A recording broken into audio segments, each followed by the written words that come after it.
Барлықтарыңызға сәлем, құрметті көрермендер, каналға қош келдіңіздер. Бүгінгі түсірілімдерде сәбізді егудің әдісін көрсетейін деп тұрмын. Яғни мен қалай екен, бұл жерде сіздерді қалай айтсам болады, сіздерді дәл сондай егіңдер деп айтып жатқан жоқпын. Яғни мен қалай егем, солай бөлісіп жатырмын.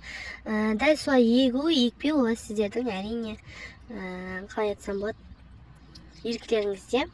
Қазіргі кезде жаңбыр жауды, жаңбыр жауғаннан кейін бәрі қараңыздаршы, қызанақтар, асқабақ бәрі өте керемет жағдайда тұр екен. Қараңыздаршы, күшті болып. Енді осылардың қасына көбінесе көп нәрсе ештеңе егіп жатқан жоқпын. Яғни барлығын бір нәрсе жақын қылдым. Ар жағында қызанақ, оң қасында жүгері, яғни попкорнға арналған, одан кейін қияр және де асқабақ. Енді сонда шет жағына қарай мына жерді қазып, қазір жұмсақ кезде осы сәбізді еге алмай жүрдім, морковты. Енді бүгін егіп тастайын деп тұрмын. Яғни бұл орташа пісетін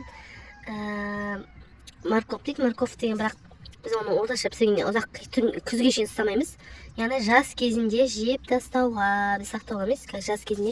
Яғни білесіздер, үйде өсірілген сәбіз, оның дәмі ерекше болады, кәдімгідей. Тәп-тәтті сладкий дейді, ол тәп-тәтті болады. Сол себептен сол жас кезінде витамин алу үшін қазір егейін деп тұрмын. Біз оны қысқа сақтау мақсатында екпейміз. Сол себептен қазірде ексеңіздер кеш емес. Енді мен қазір мына жерде ұзыннан жерді дайындап шығуым керек. Жаңа жердің барлығын мен қазір жұлып шығатын боламын. Міне жерді дайындадым. Жаңағы жерді қазып қойдым. Ендігі кезекте бізде биыл құмырсқалар өте көп, қараңыздаршы. Енді қасығым обал негізі зияны жоқ, бірақ дегенмен де кәдімгідей кедергі жасайды. Жаңағы бізде жасағанда қолыңа мүңк етіп шағып, кәдімгідей енді талдарға зияны болмаса, жерге зияны жоқ. Яғни мына жерде тесік болғанмен кәдімгідей өсіп жатыр.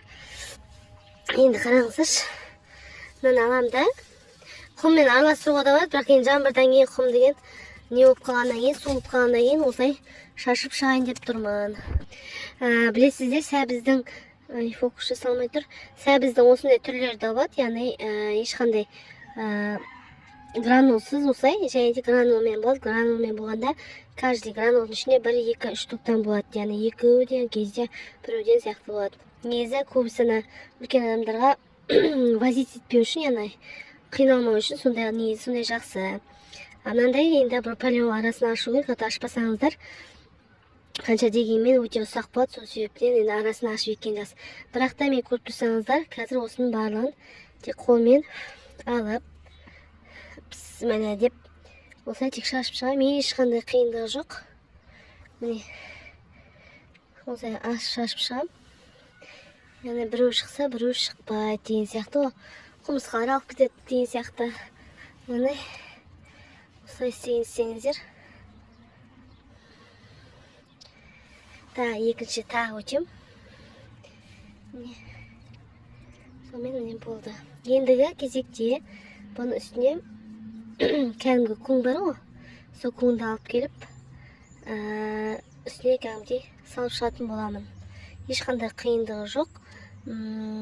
Сіздер де ексеңіздер, әлі де үлгересіздер. Бұйыртса енді маусым айы енді болып жатыр ғой. Алла бұйыртса сіздерді қызға, егер андай сақтауға десеңіздер, енді әрине ерінбей отырып ашып еккен жақсы. Мен де жазғы кезде жеуге үшін сол себептен солай шашып жатырмын. Каналға жазылуды ұмытпаңыздар. Сау болыңыздар.